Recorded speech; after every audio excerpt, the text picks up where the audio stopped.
Història. En aquesta gran casa, enmig del poble, es localitzava un gran celler, anomenat Can Lleveta. Era un celler molt popular, important a la pobla. Les vinyes i conreus creixeren amb força, però l'any 1891 arribà a les illes una malaltia molt greu, anomenada filoxera. Aquesta acabà amb totes les vinyes mallorquines.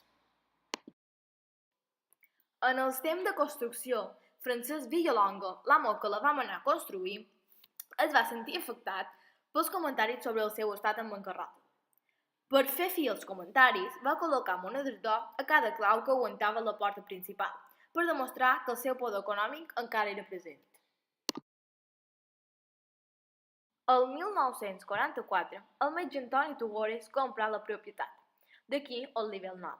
A partir d'aquí l'edificació es convertí en una clínica. Actualment és una clínica especialitzada en odontologia. En els anys 70 va ser una clínica de maternitat i dona la casualitat de que molts dels nostres pares nasqueren allà. Arquitectura. És una construcció molt llarga i gran.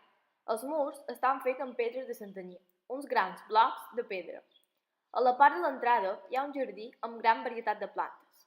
A continuació del jardí hi ha unes escales que donen a una porxada, on hi ha la porta per entrar a l'interior de l'edifici. Al llarg de l'edificació hi podem trobar diverses finestres. Té un disseny molt popular a l'antiguitat mallorquina. Aquest edifici és un dels més bonics de la pobla. En aquest lloc, alguns dels nostres pares hi nasqueren.